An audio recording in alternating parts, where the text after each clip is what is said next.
Bom dia, queridos, que a graça e a paz do nosso Senhor e do nosso Salvador Jesus Cristo esteja com cada um dos irmãos nesta manhã, neste bendito dia.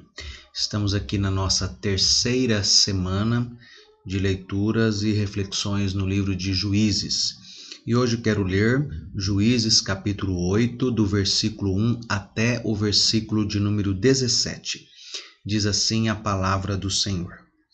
Então os homens de Efraim disseram a Gideão: Que é isto que nos fizeste, que não nos chamaste quando foste pelejar contra os midianitas? E contenderam fortemente com ele. Porém ele lhe disse: Que mais fiz eu agora do que vós? Não são porventura os rabiscos de Efraim melhores do que a vindima de Abiezer? Ou a vindima de Abiezer? Versículo 3. Deus entregou nas vossas mãos os príncipes dos midianitas, Oreb e Zeebe, que podiam fazer comparável com o que fizestes? Então, com falar-lhes esta palavra, abrandou-se-lhes a ira para com ele. Continua o versículo 4. Vindo Gideão ao Jordão, passou com os 300 homens que com ele estavam, cansados, mas ainda perseguindo. E disse aos homens de Sucote: Dai, peço-vos alguns pães para estes que me seguem, pois estão cansados, e eu vou ao encalço de Zebe e Salmuna, reis dos midianitas. Porém, os príncipes de Sucote disseram: Porventura tens já sob teu poder o punho de Zeba e de Salmuna, para que demos pão ao teu exército? Então disse Gideão: Por isso, quando o Senhor entregar nas minhas mãos Zeba e Salmuna, trilharei a vossa carne com os espinhos do deserto e com os abrolhos. Dali subiu a Peniel e de igual modo falou a seus homens. Estes de Penuel lhe responderam como os homens de Sucote lhe haviam respondido. Pelo que também falou aos homens de Penuel, dizendo: Quando eu voltar em paz, derribarei esta torre. Estavam, pois, Zeba e Salmuna em Carcor, e os seus exércitos com eles, uns 15.000 homens, todos os que restaram do exército de povos do Oriente. E os que caíram foram 120.000 homens que puxavam da espada. Subiu Gideão pelo caminho dos nômades ao oriente de Noba e Jogbeá, e feriu aquele exército que se achava descuidado.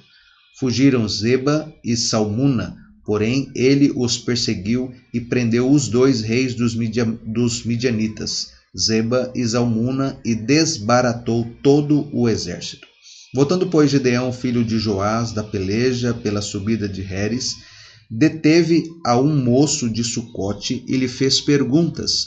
O moço deu por escrito o nome dos príncipes e anciãos de Sucote, 77 homens.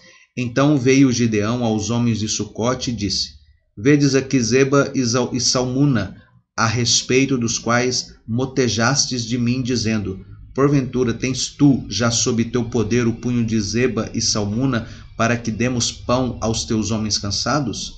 E tomou os anciãos da cidade, e espinhos do deserto, e abrolhos, e com eles deu severa lição aos homens de Sucote. Derribou a torre de Penuel e matou os homens da cidade. Até aqui, meus irmãos, Juízes capítulo 8, do versículo 1 até o versículo de número 17. As lições de humildade que Deus ensinou a Gideão parece que produziu frutos aqui. Gideão está pronto, e como de fato ele se mostra aqui, a reconhecer o papel que os outros desempenharam na conquista da sua vitória. A ira daqueles homens lá do povo de Efraim, ou da tribo de Efraim, essa ira desapareceu diante da branda resposta que Gideão deu a eles, onde Gideão enfatizou a importância daquilo que os efraimitas haviam realizado. Qual foi essa resposta? No capítulo 8, versículo 2, diz assim: Porém ele lhes disse: Que mais fiz eu e agora do que vós? Não são porventura os rabiscos de Efraim melhores do que a vindima de Abiezer? Deus entregou nas vossas mãos os príncipes dos midianitas, Oreb e Zeebe, que pude eu fazer comparável com o que fizestes? Então, com falar-lhes esta palavra, abrandou-se-lhes a ira para com ele. Irmão, salientar o trabalho, num certo sentido, valorizar o trabalho dos outros e apreciar o valor das qualidades do outro ou do próximo, em vez de dar uma ênfase no nosso trabalho, em vez de dar uma ênfase ou de apreciar o nosso trabalho e também, ao invés de dar ênfase nas nossas próprias qualidades, é fruto da vida de Deus em nós, é fruto da vida cristã, é fruto da vida divina que em nós habita, que por sua vez nada tem em comum com a hipocrisia desse mundo. É fruto da vida de Deus em nós valorizar o trabalho, valorizar as qualidades do outro e do próximo. E aí Gideão nos ensina um pouco disto aqui nessa passagem. E o apóstolo Pedro também nos lembra de modo bem enfático que em nós há um espírito manso e tranquilo. E um espírito manso e tranquilo é de grande valor diante de Deus. E isso é o que importa para nós crentes no Senhor Jesus. Deus escolheu muito bem aqueles 300 homens, lembra dos 300 de Gideão, 300 soldados, porque eles não levaram em conta o próprio cansaço, nem mesmo o desconforto ou a sede que eles tinham. Eles não se importaram com isso diante daquele rio onde Gideão, onde Deus fez a prova para que eles fossem ali escolhidos. Lembra lá no capítulo de número 7, muitos beberam de um jeito e apenas 300 beberam água de um outro jeito, porque eles estavam preocupados com o que vinha pela frente. Ou seja, eles tinham um alvo e eles queriam perseguir esse alvo até o fim. Paulo diz: uma coisa faço, prossigo para o alvo, para o prêmio da soberana vocação. Eu não tenho tempo para com as coisas desta vida. Em outra passagem, o apóstolo Paulo ainda afirma que nós podemos ser abatidos ou estar abatidos, irmãos, mas jamais destruídos. Tal qual Gideão, como os homens aqui de Sucote e Penuel, o apóstolo Paulo também enfrentou a dolorosa experiência de ser abandonado por todos. Lá no finalzinho, lembra que nós acabamos de ler aqui que aqueles homens deixam para lá e se afastam de Gideão.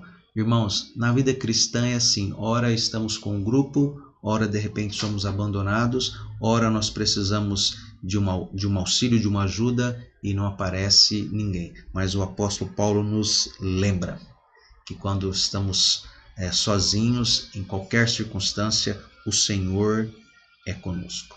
Então, que Deus, neste bendito dia, nos lembre da importância da humildade, da importância de valorizar, da importância de enfatizar não as nossas qualidades, mas a do próximo. E que também Deus possa fazer eu e você lembrar que pode ser que muitos nos abandonem, ou nos deixem de lado, ou não se importem conosco, e que a gente se recorde de que essas aflições, essas experiências de ser abandonado por muitos, não é somente minha ou sua.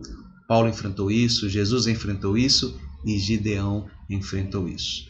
Cabe a nós como vamos reagir diante desta situação. O apóstolo Paulo entregou esta situação ao Senhor. Gideão não deu um bom exemplo disso. Ele se vingou desse abandono daqueles homens de Penuel e de Sucote. Que Deus tenha misericórdia de nós nesta bendita manhã e fortaleça a nossa vida, fortaleça a nossa fé. Vamos orar? Deus Todo-Poderoso, ensina-nos a humildade e a piedade. Ensina-nos a olhar como o Senhor olha. Ensina-nos a agir como o nosso Senhor agiu. Ensina-nos a viver a vida cristã como ela deve ser vivida. Repreende de nós todo o espírito de orgulho, de arrogância e de soberba neste dia. Repreenda o espírito de vingança, ó Pai, e dá-nos a graça da confiança única e exclusivamente no Senhor. Perdoa, sim, Pai, no começo desta semana, desde esta manhã, perdoa os nossos pecados e purifica a nossa mente de tudo aquilo que venha desagradar ao Senhor. E ajuda-nos a caminhar de modo que o Teu nome seja glorificado e engrandecido, não só neste dia, mas por toda a nossa vida. Em nome do Senhor Jesus eu oro e agradeço. Amém. Querido, Deus te abençoe, Deus te sustente, te proteja neste bendito dia, em nome do Senhor Jesus.